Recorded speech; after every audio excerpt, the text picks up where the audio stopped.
নমস্কার বন্ধুরা, আজ আবার আশুস রূপ গার্ডেনে নতুন একটি প্রতিবেদন নিয়ে আসছি। সেটা হচ্ছে ব্যানানা ম্যাঙ্গো, থাই variety banana mango, Palmer, red Palmer ইত্যাদি। এবার দেখতে পাবেন আজকে, এবং শেষ পর্যন্ত আপনারা দেখবেন স্কিপ না করে। অবশ্যই ভালো লাগলে সাবস্ক্রাইব করবেন, লাইক করবেন, শেয়ার করবেন। আসুন, চলুন আমরা ছাদে যাই এবারে।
আমার স্বপ্নের ছাদ বাগানে এসে গেছি। এবার দেখছেন আমাদের ব্যানানা ম্যাঙ্গো। কে না চায় এরকম ছাতার মতো একটা আম গাছ, যার মাথার উপরে ঝুলছে এরকম স্বপ্নের আম। ব্যানানা ম্যাঙ্গো, থাই ব্যানানা ম্যাঙ্গো। কালার আসবে কদিন পরে। এই বাংলার এত তাপ প্রবাহের মধ্যেও আমগুলোকে যে বাঁচিয়ে রেখেছি বিভিন্নভাবে ব্যাগিং করে। দেখতে পাচ্ছেন আমার থাই ব্যানানা ম্যাঙ্গো। এই ছাতার মতো গাছ, চারিদিকে ডালপালা একে প্রুনিং করে একে তৈরি বসি করে দেওয়া হয়েছে, এবং এই কটা আম বাঁচাতে পেরেছি। হয়েছিল প্রচুর আম। আমরা শুধু ছবিতেই দেখেছি যে ব্যানানা ম্যাঙ্গো কেমন করে হয় লোকের বাড়িতে। আমগুলো রেলিং এর সঙ্গে বাড়ি খাচ্ছে বলে হাত দিয়ে ধরে আছে। অ্যাকচুয়ালি এই আম গাছটা বিভিন্ন ব্যাগিং করে একে সাপোর্ট করে বাঁচিয়ে রাখা হয়েছে। এই কটা 7খানা আম বেঁচে আছে। আর এই আম গাছ আমি 2.5 বছর আগে বসিয়েছিলাম। ছোট্ট একটা সরু মতো একটা আম গাছ, সেটাকে ছোট টবে প্রথমে বসিয়েছিলাম সাধারণ মাটি দিয়ে। আর তারপরে আমি রিপোর্ট করেছি আরেকটু বড় 10 ইঞ্চি টবে। সেখান থেকে আমি এই বড় সিমেন্টের টবে এটা নিয়ে এসেছি, এই 24 ইঞ্চি। এই সিমেন্টের টবে বসিয়ে যা সাধারণ মাটি, গোবর সার দিয়ে, কোনো ধরনের খোল আমি ইউজ করিনি। না সর্ষের খোল, না নিম খোল, না কোনো কিছু ইউজ করিনি। আর সামান্য হাড়ের গুঁড়ো শিংকুচি দিয়ে আমি বসিয়ে দিই। আর 2.5 বছর পরে এবছরই প্রথম আমার আম এলো। এই আমে যখন আপডেট দেবো আবার, তখন দেখতে পাবেন এর কালারটা কি আসে। আমটাকে বাঁচাবার জন্যে এবং বাঁচিয়ে রেখেছি ছেঁড়া মশারি জড়িয়ে দিয়ে। তো বাড়ি খাবে। আজকে তো ঝড় ওঠার কথা, ঝড়ের হাত থেকেও বাঁচতে হবে, আমগুলোকেও বাঁচিয়ে রাখতে হবে।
ওটা হচ্ছে আমেরিকান পালমার।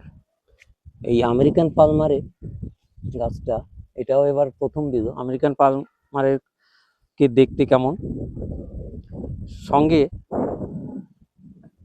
একটা আমার নিজের তৈরি একটা গ্রাফটিং এখানে করা হয়েছিল, যেটা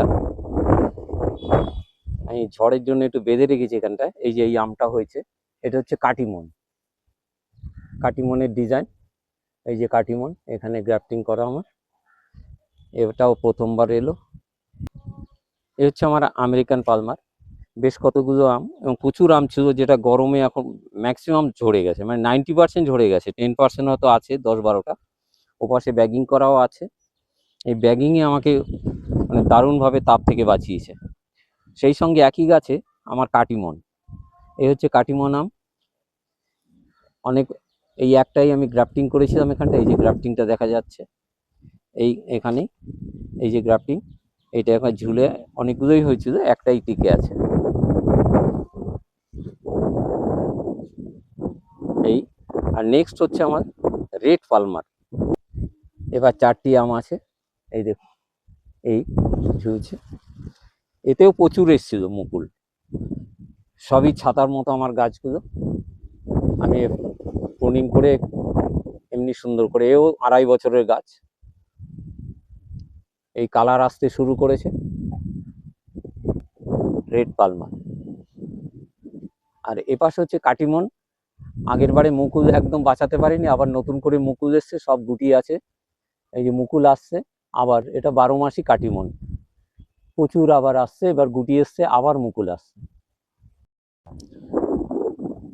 আম গাছ কিছুই না, দেখবেন সাধারণ মাটিতেই প্রথমে বসাবেন, ছোট টবে 6 ইঞ্চি বা 8 ইঞ্চি টবে চারা এনে প্রথমে বসাবেন নর্মালি, কিন্তু কোনো ধরনের খোল ইউজ করা যাবে না। সে মাস্টার্ড কেক হোক বা নিম খোলের যেটা সেটা, বা বাদাম খোল, ইউজ করা যাবে না। বাদাম খোল, নিম খোল বা সর্ষের খোল, কোনো ধরনের খোল আম গাছে দেবেন না, তাহলে পাতা পোড়া রোগটা হতে পারে। জাস্ট হালকা করে গোবর সার, প্লেন মাটি আর নর্মালি শিংকুচি হালকুচি দিয়ে যখন একটু বড় পটে দেবেন তখনই সেটা দেবেন। আর প্রথম অবস্থায় সাদা মাটির উপরে জাস্ট একটু পরিষ্কার মাটিতে হালকা গোবর সার দিয়ে আপনি ছোট গাছকে 6 ইঞ্চি, তারপরে আপনি 10 ইঞ্চি বা 12 ইঞ্চি করুন। এইভাবেই গাছকে যত্ন করুন, দেখবেন আম গাছ নর্মালি আপনার হয়ে যাবে। আর মুকুল আসার আগে জলকে কন্ট্রোল করুন, জল সাধারণত দেবেন একদম সীমিত, তবেই মুকুল ভালো আসবে।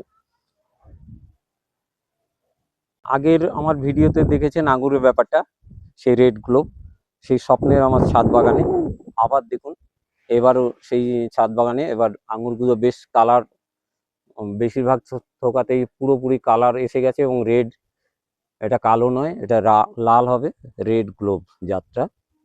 বন্ধুদের দেখাচ্ছি, আরও কয়েকটা আমার ব্যাগিং করা রয়েছে, সবগুলো খুললাম না আজ। নতুনদের কাছে যেটা আমার আবেদন, আপনারা যারা এখনও আমার চ্যানেলকে সাবস্ক্রাইব করেননি তারা অবশ্যই করবেন। প্রতিবেদন যদি আপনাদের ভালো লাগে আমার সঙ্গে থাকবেন, লাইক করবেন, শেয়ার করবেন, আর কাইন্ডলি আমাকে সাবস্ক্রাইব করে আমার সঙ্গে আমাকে সহায়তা করবেন। ধন্যবাদ।